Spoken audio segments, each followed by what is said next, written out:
webinar series, providing you with timely information and training each month on topics of interest. This is Brendan Burnett, Director, Professional Development and Education Programs. This month we are presenting Creating Referrals and Introductions Without Asking for Them. With me today is Bill Cates. Bill is widely recognized as the financial services foremost expert in how to build a thriving referral-based business. His books, Get More Referrals Now and Don't Keep Me a Secret, have revolutionized the way financial professionals are acquiring more and better clients through referrals. His latest book, Beyond Referrals, is a groundbreaking next step in client acquisition strategies. Bill is the president of Referral Coach International and the creator of the Referral Advantage Program and the Referral Champions System. Bill has coached thousands of financial advisors, including those performing at the highest levels, to grow their business with personal introductions and other relationship marketing strategies. During the presentation and question and answer session, you may type questions in the question box on the right side of your screen. Questions will be answered both during the presentation and during the question and answer session at the end of the program. So let's begin. Bill, I'll turn the discussion to you. Brendan, thank you very much. I appreciate it, and welcome everybody. I hope you are ready to take lots of notes. Get a pad of paper and a pen out. Shut your email down. Close your door. Turn off your texting to your kids. Get ready, because this is not going to be one of those programs where we just talk to you about what to do. We're going to tell you how to do it. This is being recorded, but we're not sharing the slides. So what you're going to see on a few slides is a kind of an icon that comes up. Take a photo. Get your smartphone, get your smart pad, whatever it is, and just take a photo if there's a slide. And I'll even indicate a few slides I think you want to capture to make sure you just don't forget it. And of course, you can always view the replay if you want to go to something specific. So the questions we're going to answer as we go during this program: who gives referrals, right? Who gives and who doesn't, right? Why do some people give, some people don't give? Well, we're going to answer that question. And how many do they give? What is the evidence? What does the study shows on how many referrals a client will give? How do you become referable early in the relationship so you don't have to wait a long time to be referable and get referrals? The truth is you can do it rather quickly if you do it in the right way. And how do you enhance your referability? How do we enhance our referability over time so that we continue to stay referable throughout the relationship? And sometimes the referrals we get later are the most powerful ones. And how can we be appropriately proactive but without asking? Now, I'm a big believer in asking for referrals, and many of you have maybe seen my material on that. But today is referrals without asking, because I know, number one, some people just won't ever ask. They just won't ever get to it. And also, there's nothing wrong with getting referrals without asking. Those count, and sometimes those can be very powerful as well. So there are 10 strategies, overarching strategies that I've identified that you can implement, not all of them, just some of them. And you will start building that thriving, emphasis on the word thriving, referral-based business. So you got to have the right mindset, the right thinking. Just you being on this webinar right now or watching the recording is certainly part of that. You're beginning to embrace this and make a commitment to stop dabbling in referrals, but really make it happen for you. My guess is some of you are getting referrals without asking. Some of you are asking, but just fine-tuning, getting you better at this, right? Enhancing your referability. Promoting referrals. This is ways to generate referrals without asking. And then, of course, asking with confidence. This is an important part, but you can see that getting referrals is not just about asking. There's a lot to it. Certainly, you need to know what to do with the objections when they come up. At least know how to back off in a professional, confident manner so you don't fear the objections. How you receive the referrals you get makes a big difference in whether people are going to, give you more referrals. So they got to trust your process. They have to trust not only see value in your initial process, which we'll get into more depth on, but they have to trust your process around how you receive the referrals you get. Leveraging your natural market. If you're a veteran, don't discount this natural market. Natural market is something that should be with you forever. It just expands, it grows. There's a community involvement to keep tapping into that natural market. Referral events, event marketing, huge way, huge tool in your tool chest, because there are some people that will play the kind of a regular referral game, if you will, where you ask and they think of a few folks and they introduce you. Great, that counts. And there's other folks that just love the idea of bringing a guest to some sort of an event. And when clients bring some guests, they see the kind of relationship you have with your client, builds business friendship, builds engagement, builds all kinds of stuff. So that's a great strategy.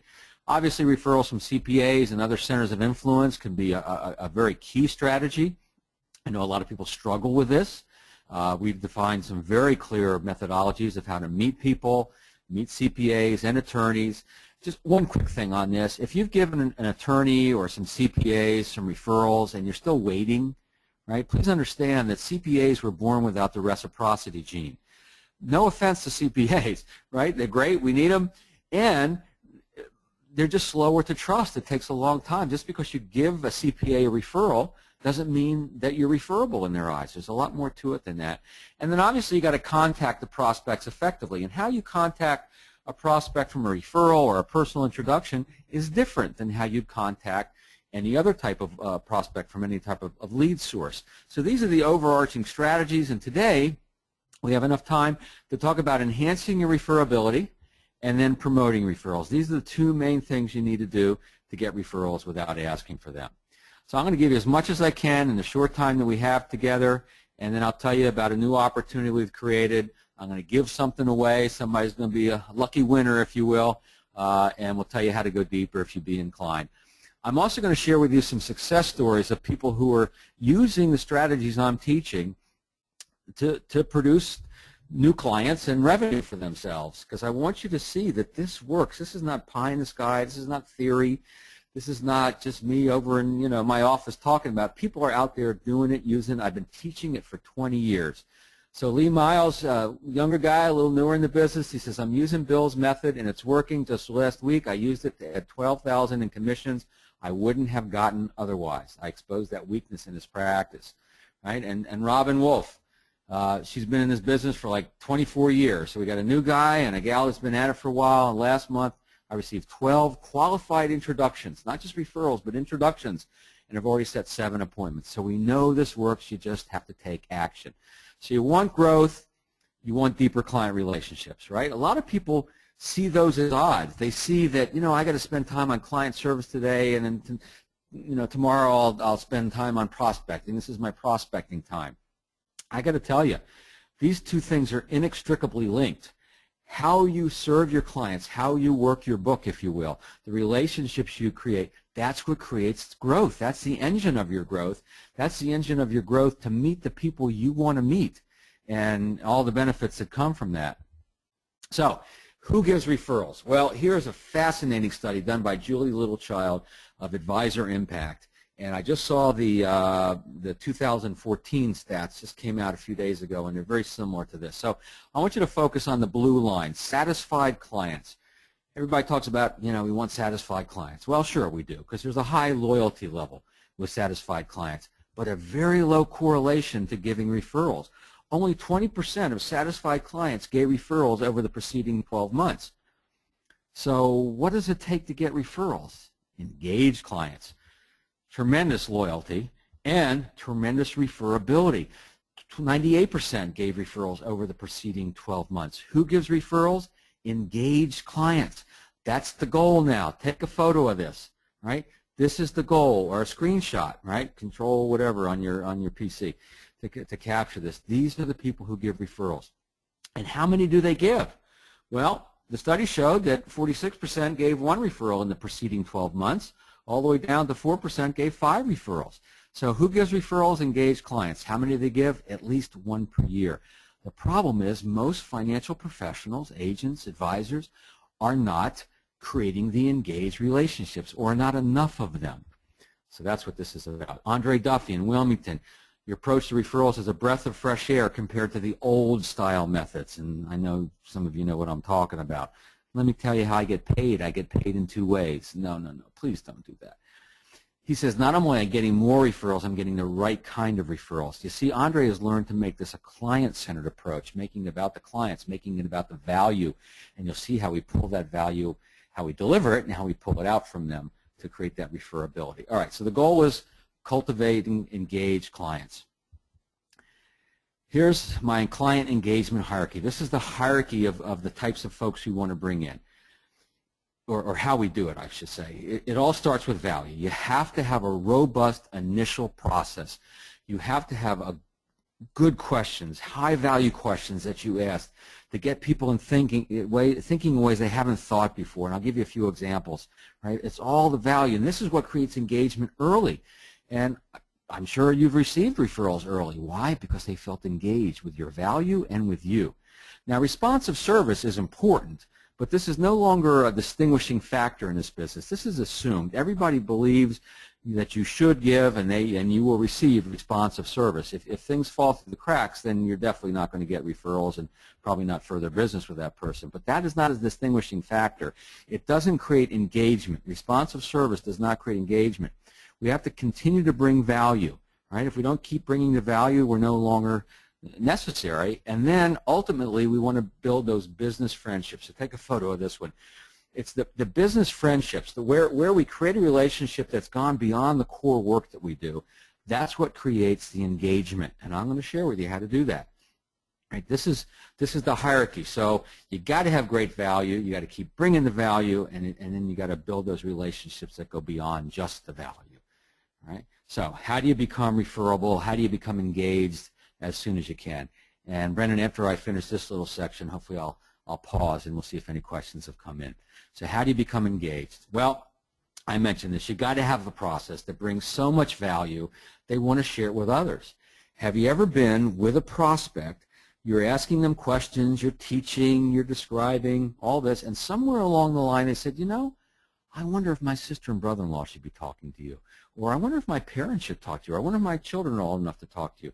Right? Now you know. That's an indicator that you're bringing value that they might want to share with other people. If you're not getting those kinds of statements, if you're not getting referrals without asking for them early in your relationships, then you're not as referable as you need to be. Now, I'm not saying everyone's going to do it, but you should be getting some at least. So I talked earlier about the high-value questions, getting the big picture, provoke new thinking. Never, ever sell anything in a vacuum. You do your clients a disservice and you do yourself a disservice, because by having a great process that brings great value, not only do you, quote-unquote, make the sale, bring on a new client, but you do it in a way that you actually become referable. Right? The key is getting, a lot of people say, Bill, I don't get referrals. Well, maybe you're not referable, not as referable as you think you are. So here are a few ideas of some high-value questions. This is by no means an exhaustive list, but to give you a few ideas. Great question to start off with. What motivated you to meet with me? Right? You know, we had some correspondence. I sent you a couple things in the mail, whatever. George talked about me to you. You know, what motivated you to meet with me? Find out what's going on, why they're taking time out of their valuable day. What are some of the best financial decisions you've made? I like to start with something positive, something good, acknowledging some things. Let them acknowledge, brag about a few decisions they've made before you get into what the problems may be. Who is affected, or who is affected, sorry, by the financial decisions you make, right? Now you're finding out, you know, the possible beneficiaries or whatever, but you're also finding out other people in their life, which could come back as well. Here's a great one. Who in your life has made financial decisions you respect? Look, see, we're still staying on the positive. We're getting to know their relationship to insurance, to investments, to their personal finance, and we're also having them identify other people in their world that at some point we might be able to serve as well. What are some important things going on in your life? I remember I was working with David Rosenberg, is with New York Life. What he likes to start off with, he's like, you know, what's important to you, right? What's important? That's his first. What's important to you? Now, maybe some of you heard Bill Bacharach's statement. What's important to you about money? Well, I like the idea of what's important to you. Right? Let's start with that first. And so that's that question there. You know, here's a great one. This is called the R Factor question. Got it from strategic coach Dan Sullivan. If we were meeting 3 years from today, what has to happen for you to feel good about your financial situation? Isn't that a great question? Because you're getting them to think a little bit. A lot of people don't think about that. You can do 5 years. You can do 20 years. Whatever you want to do. You can do 3 years, 10 years, 20, whatever, right? Another one that's not on this list. What are some of the dreams? What are some of the things that you want to make sure you do in your life? You know, what's your bucket list, you could say, if you wanted to. Let's make sure, you know, that none of your dreams go unfunded. Nothing worse than an unfunded dream, right? What obstacles do you see in making this happen? Now we're starting to dig into what the gap is between where they are and where they want to be. Now you want to start to find out what the gap is, and then in that gap, whether it has to do with life insurance or annuities or long-term care, it doesn't matter. There's always a gap between where they are and where they want to be in terms of their financial situation, particularly their confidence related to their financial decision. So it's very important that you talk to your prospects and clients about your client service delivery plan, your client service model. You're thinking, what's that? Or you're thinking, well, I have one, but I don't really use it. Well, we're going to talk about that because that's critical. But here's a neat stat, that 67% of engaged clients actually had the client service plan model talk to them, was communicated. It's what creates engagement. Now, when you're with a brand new prospect and you talk about how you're going to stay in touch, what that does is creates a vision of engagement and therefore a feeling of engagement. So you can create the engagement feeling without even delivering the value yet. You're just talking about how you're going to stay in touch down the road. Very powerful thing. So before I hit this one, Brendan, any question coming up that we need to address? Yes, Bill. We do have one question. What does VIPS stand for? That's my methodology for asking for referrals, the VIPS method. I'm not going to touch on this in this program, but I'll tell you what it means. V is the value discussion, which we actually will talk about here today. And the I is treat the request with importance. So we have the value discussion. We make sure the client's seeing the value of the meeting, of the process, of the relationship. We treat the request with importance because we want to come from a place of confidence, because we know the more confident we are, the better response we're going to get. P is permission to brainstorm, to get buy-in. Rather than plowing ahead and assuming they're willing to give us referrals, just soften it up a little bit. The P really softens it up a little bit. And the S is suggest names and categories, coming prepared, letting them know you've come prepared, not making the classic mistake of, hey, who else can we help, or who do you know we can help? And usually they draw a blank and it fizzles. So that's the short version of VIPS, and I'll tell you how you can learn more about that in a little bit. Thank you. So tell them how you're going to stay in touch, right? Tell them how often you're going to meet, and you got this email newsletter that comes to them, and you have this golfing event that your firm sponsors, or whatever it is, whatever your icons are. Show them, tell them, talk about it with them, and then teach people how to buy what you sell, right? Whether you go with me or another firm, just make sure they offer this or offer this. Let me give you an example. Dave Kelly is a friend of mine. He's a roofer, very successful roofer. Any one of you would love to have him as a client. And he told me his business took off when he stopped trying to sell roofs. And I said, hold on, Dave, let me get this right. I'm kind of a sales trainer here. What do you mean stop trying to sell roofs? He says, here's what we used to do. We used to go to the home, measure the roof, work up an estimate, share it with a homeowner, say, we'd love to do your roof. And we sold some roofs doing that. Now what we do is we go to the home, we measure the roof, we work up an estimate, right? Then we make a suggestion, recommendation, and they say, look, regardless of who you go with, your goal is to get a good roof, right, at a fair price, right? And the customer says, yeah, right. Well, make sure whoever you work with, they give you heavy gauge flashing. A lot of roofers skimp on that, and that's not good. That'll fall apart more easily. Number two, make sure they give you a proper nail pattern, because a lot of roofers, out of either ignorance or haste, don't nail the roof down and that's properly, and that's going to cause you problems down the road as well. What's he doing? He's teaching them how to buy a roof. Teach people about how to buy what you sell, what to look for, and obviously you're going to do it in such a way that highlights some of the main features and benefits and opportunities that you present. But when you teach people how to buy what you sell, you take them off the street and they start to work with you because they like that, they appreciate that. This is how we're engaging. This is how we're becoming more referable more quickly. Sean Jamieson in Canada says, this system has allowed me to radically step up my results using the VIPS method. There that is again. My insurance production is up 300% this year over last year. Next year I expect 600% increase in insurance production. Huge. We know this works, guys. Please start working this. Become referable over time. How do you become referable over time? Well, I mentioned this earlier, the idea of a client service model. Think of the word client service promise. If you're in front of a prospective center of influence, if you're in front of a prospective client, and you say, let me tell you a little bit about my client service model. Now, that's not bad. That's good. But what's even more powerful if you say, let me tell you about our client service promise. Here in that word promise is the word commitment. There's a little more emotional teeth in that, and that will help you cement that. And when you talk about it in the future, it starts to create engagement in the present. So segment your client base, your A's, your B's, your C's, and some of you have a few Y's, like, why am I still dealing with this person, right? Now, if you're brand new in this business, maybe you don't have the segmentation quite down yet. That's fine. Just be aware of it and start to work it over time. What I'm about to talk to you about is really mostly geared towards the A clients. These are the ones you don't want to lose. You want more like this. That's where you really want to make sure you work that client service model. Now, a good client service model will work all levels in some way, but it's the A clients that you really want to pay most attention to. So how do we keep bringing value? Well, there's a lot of ways, but let me review a couple here. Obviously, review meetings. I'm sure you do those. If you're inclined at all to do any writing, I highly recommend that you write. Now you got to get it improved by compliance. I understand that, but there's so many advisors and agents have gotten so good at writing and getting stuff, approved by compliance, and they learn what the compliance, do's and don'ts are, and they get a relationship with one of their compliance folks, and it gets easier and easier and easier. Blogs, all of this, it's got to be approved, but you can get in the flow.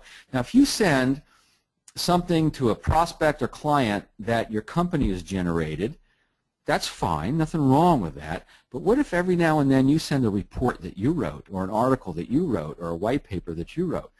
That's got a whole lot more credibility in it than just, the company produced stuff.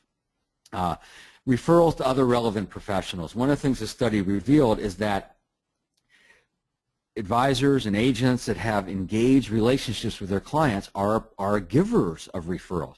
Now, not just a referral to a small business owner or a salesperson or a professional for possible business for them. Any kind of referral, whether it's to a CPA, an attorney, a lawn service, a travel agent, you name it, the engaging of giving referrals. Think about it. When you give a referral to a client, when you serve them in some way that has nothing to do with the work you do, are you increasing the feeling of engagement? Yeah, because you're helping them in ways that have nothing to do with what you do. You don't get compensated. You're just being a good person and helping, right? You're that valued resource. Now, think of the flip side. Let's say someone gives us a referral. Is that going to increase their engagement with us? Of course it will. Who gives referrals? Engaged clients. When they give referrals, they become more engaged. And it's a snowball rolling down a hill. It gathers momentum and momentum and momentum, and referrals get easier and easier and easier to get over a period of time when you engage in this. Brendan, any questions coming up? No questions at this time. All right. I know I'm going fast. Take notes. I hope you know how to speed write. Which of the following best describes the motivation behind providing a referral to your advisor? Studies showed, survey said, 61% to help a friend, to help a colleague, to help a family member. Most people give referrals to help someone else. However, 37% said they did it to help the advisor. I like the advisor, did a good job for me, brought me value. So what if we could marshal both of these forces? What if we can tap into someone's desire to bring your value to others and maybe a desire to help you at the same time? That's the most powerful place to be. That's the business friendship. Look, I'm not talking about going out late at night telling each other deep, dark secrets. I'm talking about, just getting to know people in a way that goes beyond the initial part of the relationship. So here are a few ideas. Big believer in client appreciation events, and I'm a believer in small events. First of all, it's easier for you to manage, easier for you to plan, not a lot of out of pocket each time. And you see the fruits of your labor. You see the results of that. When you get just clients together, or maybe clients bring a guest, when they're small, dinner table, round table, 8 to 10 people. That's how many fit around one table. Cooking class, wine tasting, chocolate appreciation, maybe 15, 18 at the most, because you can walk around and schmooze a little bit. Whenever you put on an event, always think in terms of connection. The purpose of the event is connection, and always, always, always follow up after the event with a phone call with your clients, with their guests. Make sure. Now, here's a neat thing that happens. When your clients who like you and trust you get together with other clients who like you and trust you, the net result is they all like you and trust you more. It's called consistency theory. And when there's a few guests sprinkled in there, then they see the kind of relationships you have with them, they have with you, and those prospects want that. They don't have that with their current financial professional. Celebration events. Boy, we could just go on for an hour on that one. Retirements, birthdays, wedding anniversaries, a new product or service they may be launching to the community if they're a very small business. Find things to celebrate in your client's life. So you got a client's got a birthday coming up. Say, hey, George, love to help you celebrate your 50th. You know, why don't I take you out to lunch? Invite a few colleagues from work, you know, let's say 6 of us max, 4 guests, and we'll have a nice little birthday lunch. Sounds good. Now, of course, you've got a client for life because you're breaking bread and doing this sort of thing with your client, and you meet other people. So these celebration events actually turn into client acquisition events. Now, you got to remember the main purpose is the celebration, but by default, by demonstrating the kind of relationships you're building with your clients, other people like that. Joe DeSena is an advisor in Long Island. He does retirement parties, and he started out very small, and he's developed into a little bigger party. He acquires 7 new clients. He averages 7 new acquired clients every time he does a retirement party.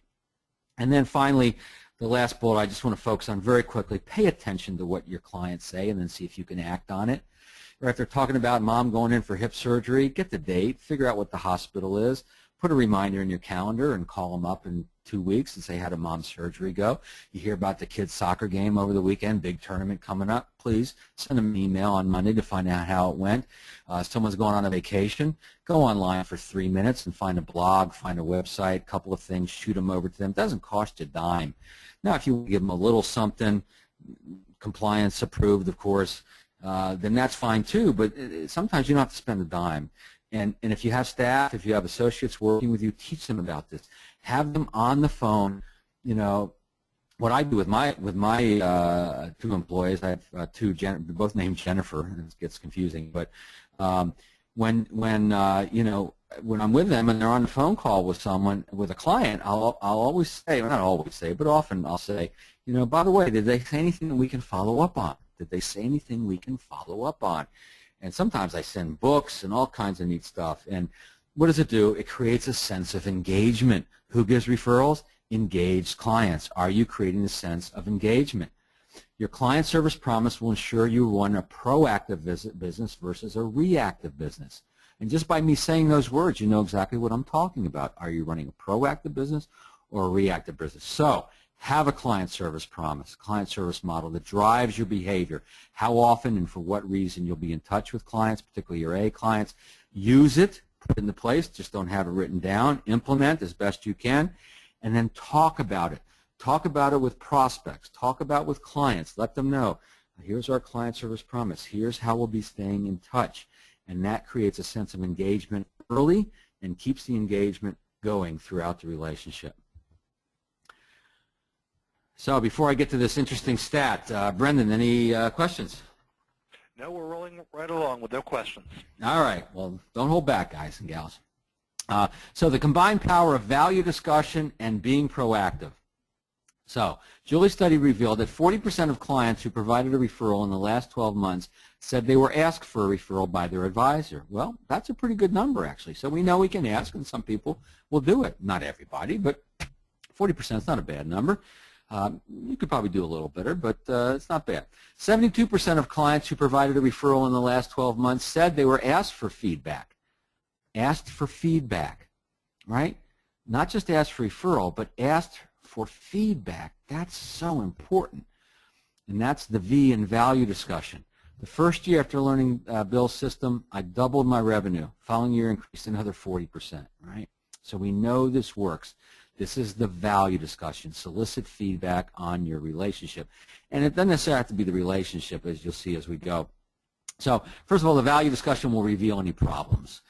In most cases, there won't be any problems, but every now and then you'll pick up a little something that maybe someone doesn't feel good about or just is confused about, and that's good. We can't be afraid of that. We got to let them know we're there for them. Harvard Business Review said that if report a study that said if a client does not rate you as completely satisfied, they're a candidate to move their business somewhere else. They didn't say mostly satisfied, completely. If there's a gap between where they are and where they'd like to be with you, that's where they can move their business. So you got to close that gap, right?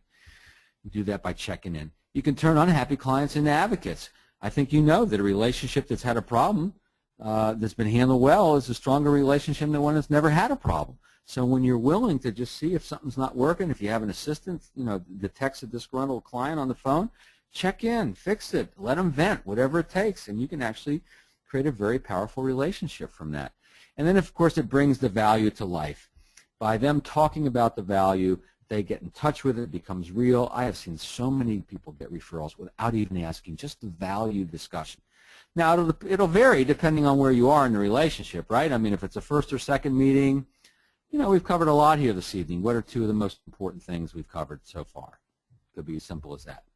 Delivering of a policy or a financial plan, perhaps. We've been through a process to get to this point, have we not? What value to believe you've received from this process? So we're checking in about the process, not just a specific meeting. Now, review meetings. Start with anything not working. You can even say on a scale of 1 to 10, where am I with you right now? That's gutsy. Not bad, though. Now you got a number. You got something to work with. Anything not working? Oh, no, you guys are great. Are we meeting off enough? Oh, absolutely good. Well, then what has been working? How have we earned your loyalty, or how do we continue to earn your business? You'll massage the words, make them your words, but this is the essence of what you're trying to do, and this is what creates the possibility for asking for referrals, because this is the V in the VIPS, and it generates referrals without asking, which is the topic for today. So let me share with you a case study. Now, you see I like to use photographs of folks. I don't have a photo of Jerry yet, so I drew a likeness. Now, I was with a group of 41 financial professionals with Jerry in Louisiana. After I was done, he loved the idea of a value discussion. He got up and he offered $250 in expense money to any agent advisor who held 12 in-person value discussions within 6 weeks. Thought it was a great idea. Do it in person. Pretty easy to do for most people. Well, 16 advisors actually took them up, finished on time, and those 16 advisors generated 132 unsolicited introductions just from the value discussion, right? Just the checking in. They didn't even ask. That's how powerful this simple thing is. Ann McCullum, first time I used value discussion, client volunteered a referral that led to a $1.3 million client, right? She handled the investments for him. This is what's possible when you engage in this program. Now, please conduct the value discussions on a regular basis. This is pretty much a no-brainer. Don't be afraid of a negative response. First of all, you're not usually going to get one, and if there is something not working, don't you need to know about it? Absolutely. Gary Glansky, because of your referral system, I qualified for our Leaders Club my very first year, which was only 6 months, and every year since. Right? That's how powerful these strategies are, and they'll work for you. Now, another way to create engaged clients is, I like to say, pull back the curtain of your business a little bit. When you do this, when you help clients create a vision for their financial future, to get clear about their future, right? They let you in. They tell you things they don't tell anybody else. You become a confidant. They tell you things you don't even want to hear sometimes. And in that, they like you. They care about you, and we want to let ourselves into their life. Talk about our vision for where we're headed. That's pulling back the curtain a little bit. So here are a few things you can do. And this is very powerful in creating engaged clients and referrals. Share your vision for your business and how that impacts your clients. Here's what I'm trying to accomplish. Here's the vision for my business, and here's how it impacts you. Here's how it affects you. Always see my vision for my business is kind of the feature, right? And how it impacts them, how it impacts you, Mr. Client, is the benefit, the feature and the benefit. Tell people who you serve the best. If you want to get referred up the ladder, most people tend to refer lateral and down on the economic ladder, right? If you want to be referred up the ladder, well, share that. Let them know that. And the neat thing is when you have engaged relationships and you have these business friendships, you can let them know that you're working on and attracting and doing work with clients that have a whole lot more money than them, right? They won't feel like you're saying, I want to work with people more successful than you. No, obviously you can't say that, but when you have that great relationship with them, you can communicate the types of people, the range of people that you're looking to serve and you do good work for. Teach them how to recognize them, right? The trigger statements, life events that are happening in people's lives. Let your clients know. Take them in. This can be over a meal, over lunch, right, where you just talk about their business and their life and talk about yours, and what does it do? It pulls back the curtain a little bit. They get engaged. The ultimate engagement or pulling back the curtain would be a board of advisors, and you probably heard of the term. When you create a board of advisors and you meet twice a year, 3 times a year, and you're really pulling back the curtain now, and some fantastic, incredible suggestions will be brought to you from that board of advisors. And then let them know how you handle referrals. Right? Let them know how you receive a referral. Very, very important, so they won't fear it. They know what to expect. Brendan, any questions? We have 2 questions, both of them fascinating, so I'll start with the first one. Is it too much to ask to have an introductory phone call with your client to introduce you to the referral, or even an in-person introduction? Not at all. I wouldn't ask for it on the spot. I've heard of some people doing that. That makes a lot of people feel uncomfortable. I've had clients volunteer that. They pick up the phone, they call the prospect, they stick the phone in my ear. I go, George, I know we interrupted your day. Obviously, Brian thinks pretty highly of what I've done. Would it be okay if I reached out to you? We'll set up a time to talk. And he goes, yeah, sure, of course. But short of that, yeah, we want an introduction. We don't just want a name, a referred lead. Call George, tell him I told you to call. Those don't work so well anymore. We need to get an introduction. I found that email is one of the best ways to get introduced because it's very, very efficient. But clearly the most impactful introduction is in person, is over breakfast, dinner, lunch, ball game, round of golf. Why? Because that creates engagement, right? When you meet someone in a social environment, it creates engagement even before you talk business. A lot of cultures around this world won't talk any business until you meet the kids, till you have a couple of meals.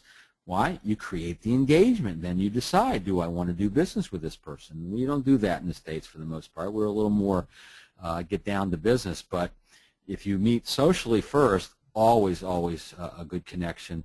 And then that can turn into opportunity later. So yeah, you said you had a second question. What's the second one? What is the most effective method of asking for referrals?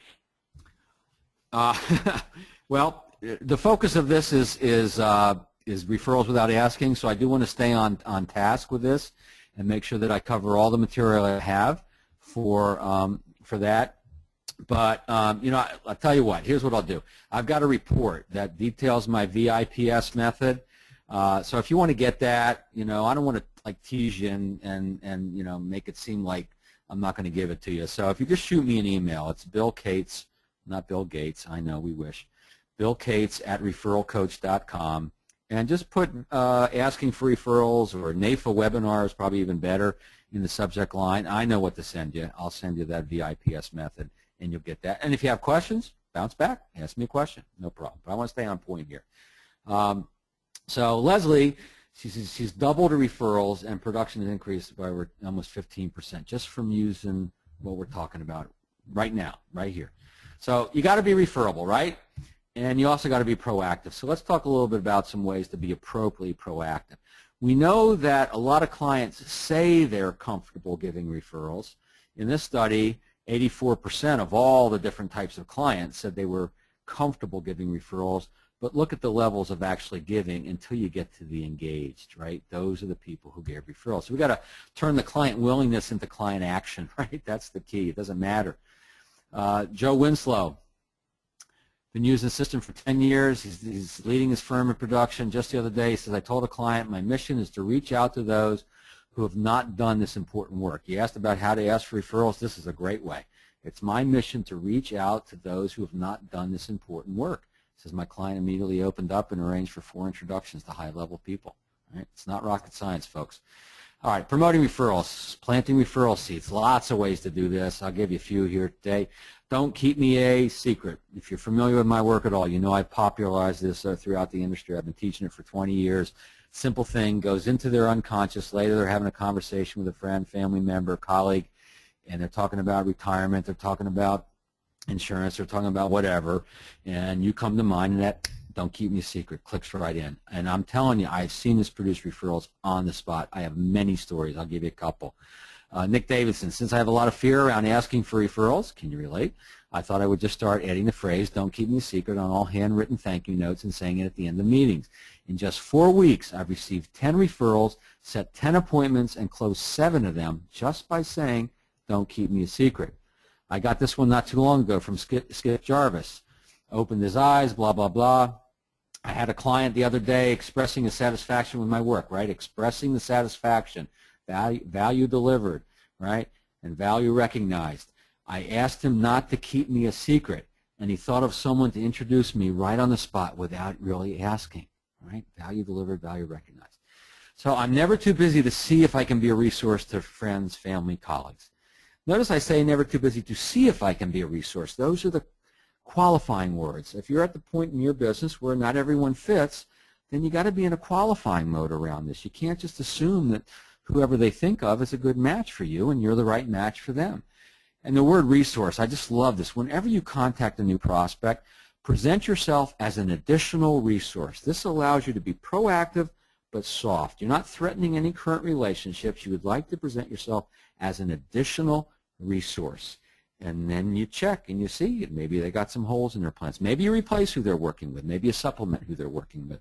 But you're not going to threaten any relationships. Here's a similar way to say that. I make myself available as a sounding board for my clients, friends, family, and colleagues. You know, you found a lot of value in this process. Don't you believe that everyone deserves to be educated in this area, right? So they can make the right decision for themselves and their families. So a lot of different ways to promote this. Teach people what it would look like. Teach them that it's going to be confidential. Teach them that you'll be very careful how you reach out to their friends. Let them know that the referral, that you're going to process it in a very safe way, in a way you're not going to hurt relationships. You're going to be appropriate with these folks. You know, I would like you to talk to them first and send them an email. I'll follow up from there, right? Now you're going to get more referrals without asking. Why? Because now they trust your process. Very, very important there. You know, Brent said, you know, he took the system, tweaked it, no more stressing about my next monthly numbers, right? Getting referrals flowing. So let's stop dabbling in referrals, all right? Let's make a commitment to this. In a minute, and really just about a minute, maybe a minute and a half, I have 3 more easy ways for you to promote referrals. I'm not done with the content, but I do want to talk to you about a quick opportunity, and I'm going to give something away here, so hang in there so you can win. Basically, we know that if we commit to building a referral-based business, this is what happens, right? This is your why you're on this call, right? It's easier to reach people. It's hard to reach people these days unless we've been introduced. That's what makes us stand out. That's what cuts through all the noise. You start at a higher level of trust, do you not? Right? When you start out at that borrowed trust level, everything gets easier. Sales cycle shorter, average client is larger. A Limmer study showed that the average case size from a referral prospect is twice that from any other prospect source. They'll be more likely to follow your recommendations. Why? Because their friend followed your recommendations. They trust you. Higher level of trust. Referrals beget referrals. Studies have shown that when they bring someone in through referral, they're more likely to give you referrals. And then, of course, the net result, the net is more high-value clients more easily, more people to serve, a little bit more money in your pocket. So I've created a new thing. It's called the Referral Coach Academy. It's virtual, interactive learning and coaching. I just want to show it to you briefly, and I want to give a membership away. So it's on-demand, interactive training and coaching. This is what the training center looks like. And then you go into the training center and you see the major courses, maximizing your results, asking without begging or pushing. So you want to learn how to ask without begging or pushing. There's, I think, about 12 lessons there. Turn referrals into connections. You want to turn that referral into an actual introduction, right? That's critical. There's demonstrations after demonstration after demonstration of how to plant seeds, how to ask, how to handle an objection, how to get connected to the prospect. All the prongs of this are covered with demonstrations and role plays. Audio interviews of top producers, their best practices, what people are doing out there in the real world to make this happen, and other experts that I encounter from time to time I interview as well. You can download those. You can listen to them on your iPhone or whatever. And ongoing coaching, right? There's not only coaching built into the system, it's highly interactive, but also there's a feature called Talk to Bill that you just click on it, shoots a form to me, what's working, what's not working, what challenges do you have, what questions, what tweaking do you need, and I'm there for you. I'm there with you 24/7 practically. All right, well, the system's there 24/7. I'm there with you about 16 hours a day, right?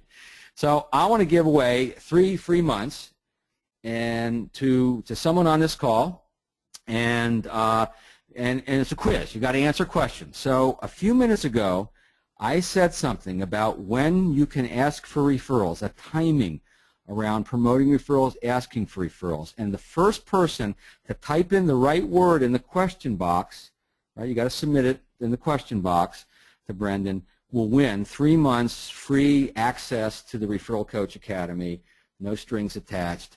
And the statement is, and then you got to think of the last word and put it in there. We can ask for referrals, or we can promote referrals when value's been given, and value's been what? Value's been given, and value's been blank. Now, well, Brendan is looking to see, and Brendan, anybody type in the right one yet?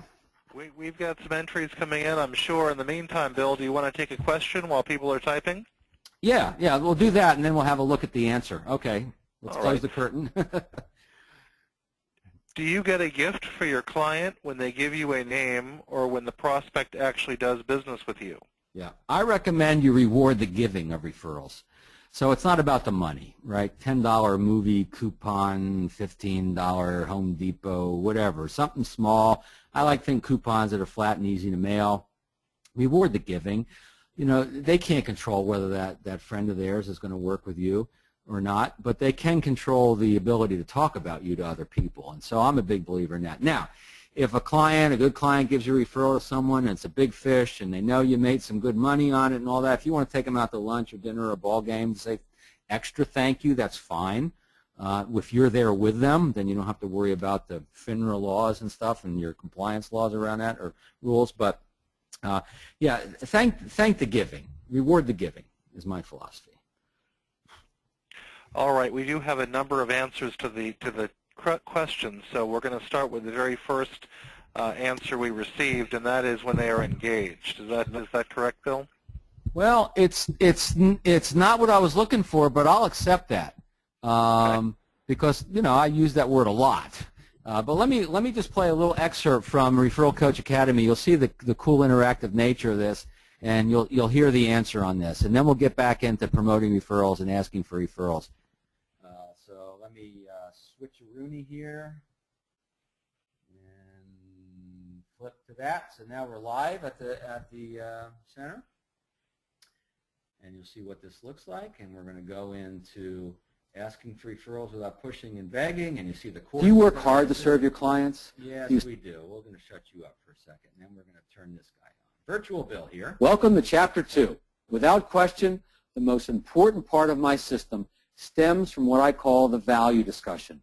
Master this value discussion, and you'll get referrals without asking for them. And if you do ask, you'll have receptive clients ready to give. It all starts with the value you provide and the value your prospects and clients perceive. This strategy is so important, I've devoted three chapters to it. But before we go any further, you guess it, I have a question for you. Do you know the right time to ask for referrals? Well, no, I've always wondered about that. No? Well, don't worry. This course will show you exactly what you need to know in terms of timing. Here's a hint. It's all about the value you deliver and the value your prospect or client recognizes. Value delivered, value recognized.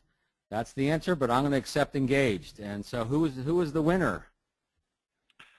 The winner is, we'll just go ahead and blow this up here. Adam Goodman is the winner.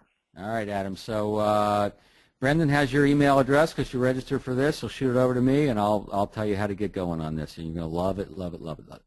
And don't keep it a secret. So here's what you get. You get short interactive lessons, coaching all along the way from me, audio interviews of successful reps and other experts. We're adding content on a regular basis. It's growing, scripts, and more scripts. You will never be at a loss of fuel for your own scripts. I don't necessarily expect you to memorize these, but you will. It'll give you the words that you can find.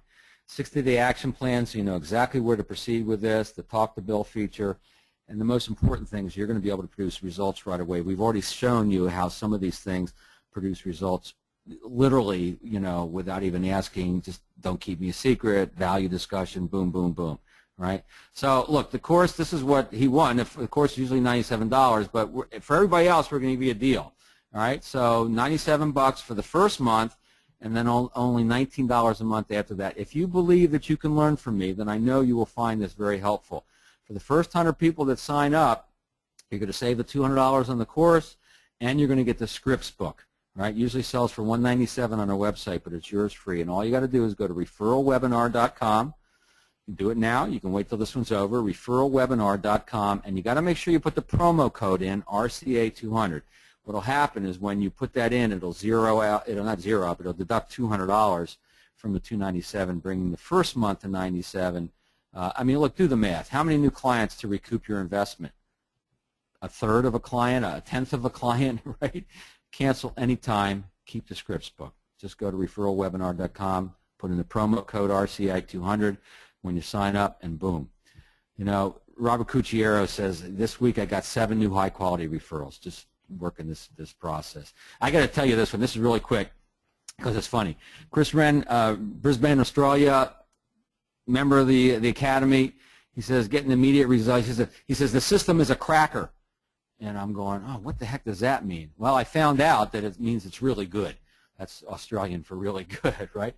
He's recouped, not recouped, but he's earned $31,000 in increased revenue already just from being a member on this thing. So we know it works. So when you go to referralwebinar.com, this is what the screen looks like. Just make sure you put the promo code in, RCA200, and then you will save that $200. All right? So let's keep going. Back to promoting introductions. On your outgoing voice message, please leave a message at the tone. If you refer to us, please let us know who we need to thank. Simple, right? They call your outgoing voice message. You get referrals. It's part of how you do business. You celebrate it. You say thank you. Boom. So easy to make that happen. On your email signature file or a PS at the end, right? For your signature file, you probably have to get approved by compliance. If you're just going to make it a PS, then you probably don't have to get it approved by compliance. Now, I don't want to make your compliance department angry, so you just do whatever's right.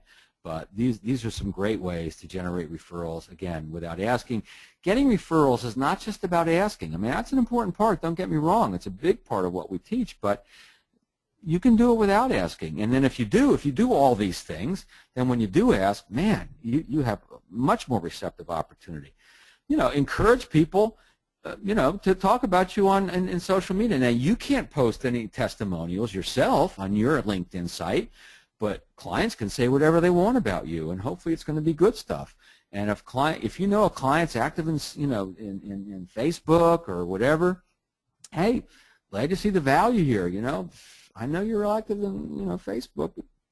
Don't keep me a secret on there. Okay, yeah, I'll tell everybody, right? Not everybody's going to do it, but enough will, and that creates opportunity, and it triggers thinking in other people. They go, you know, I really should attend to this. Who did you use, right? So look, you're one referral away from your biggest client that you've ever had. You just got to be referable and got to be proactive. We have a few minutes left for some more questions. Brandon, shoot, anything else come in? We have one that I'll tackle. The question is, I entered the webinar late. When can I listen to this webinar in its entirety again? And the answer is that we are going to be recording this webinar. We'll be archiving it at www.naifa.org/archived webinars. And we normally have those up online within 24 hours of the original broadcast. So please check back there to go ahead and watch the recorded webinar. You'll also receive a broadcast email with that URL. We have another question, which is, it's actually a quote, Bill, from your presentation from something you said earlier. The quote is, let them know how you handle referrals, and then the follow-up is, please expand on that. Please expand on, let them know how you handle referrals. Sure, and the essence of the script here would be, confidentiality and handle with care. So it'll go like this. You know, Brendan, many of my clients like to introduce the work I do to other people, and gosh, if that opportunity ever presented itself, I thought it'd be a good idea for you to have a sense of what it would look like, so you feel comfortable. First of all, the work we do, completely confidential. They'll never learn about your financial situation from me, and vice versa. Second of all, we handle this sort of thing with great care, meaning I don't like to call people from out of the blue and surprise them and make them wonder, why did Brendan give my name? Nobody likes to get that kind of, right? I like to work through introductions. Typically, my clients will shoot their friend an email. They'll CC me, and I follow up, and if they're interested, great. Sometimes we'll break bread together, sometimes around golf, but however we structure it, I just want you to make sure that we're very careful about this. I don't pester people. Look, the last thing I want to do is hurt your relationship with other people by hurting my relationship with you. So that's not going to happen. How's that sound? Client says, that sounds great. Now, I haven't asked referrals, but you've taught them how you'd handle it, what it would look like. And from that, sometimes you get referrals without asking and on the spot, and then also later, if they identify someone, now they know confidentiality. Right? You keep harping on that because some people don't get referrals because they're concerned about that. Hope that helps a little. I think we got time for maybe one more, if there is one. We do have just 2 more questions. When do you promote introductions, before or asking for referrals? Well, you can really promote referrals introductions pretty much any time, but certainly it's not a bad idea to do it at least once before you ask. Could be earlier in the meeting, could be the first meeting. Great, glad to see the value in what we've done here. Don't keep me a secret out there. And then the next time you might ask. One of the things about promoting referrals early is that you see how your prospects and clients react, and you get a sense of their relationship to the referral process. Some people are very open to that idea of suggesting the possibility of introductions. Some people are a little more reticent, and then it kind of gives you a barometer, a feeling. You might even call it a trial close for referrals. Now, can you plant seeds later too? Yeah, of course you can. So you don't want to ask for referrals every single time you get together with a client or every single time you talk to them on the phone. So you do a mix. Promote referral. Next time you get together, you ask. Next time maybe you promote. Next time you leave it alone. Next time you promote. Next time you ask. Whatever. It's whoever tells you to ask all the time, every time, that's old school. Don't do that. Do a mixture of asking, promoting, and giving it a rest every now and then. One more? Okay. One question. Did Bill tell us when the best time is to ask for referrals? I missed that. Sounds like you just about did that just a second ago, didn't you, Bill? Yeah, it's the value given, value recognized. How do you know they've seen value? Well, they're telling you. And you're checking in. The main thing is the value discussion. When you check in and say, what's working? How do I continue to earn your business? Or, we covered a lot of things here today. Notice these are open-ended questions. And you hear good stuff, that's when you do it. You say, look, I believe that everyone deserves to be educated in this process so they can make their own decision, their own educated decision. Would you agree with that? Let's chat about that. That's really as simple as that. What's the worst thing someone's going to say? Nah, I really don't feel comfortable with that, right? That's the worst thing. I've never had anybody lose a client because they ask for referrals. That's not going to happen, especially if you do it in the right way. So, our final question, can we see the email signature tag lines on referrals again real quick so I can take a picture? Looks like they're asking for that slide, Bill, with the email signature tag. Yeah, no, I actually went too far, didn't I? There you go. Snap away. All right, Brendan, well, I appreciate the chance to work with NAIFA once again. Love it. Been working with NAIFA for years. Everybody, I hope you found value. Brendan, I'll let you wrap it up. Well, thank you, Bill, and I want to remind all of our participants that to access today's presentation and other webinar archive resources, go to www.naifa.org/archived webinars. Thank you all for joining us today. This concludes the NAIFA webinar.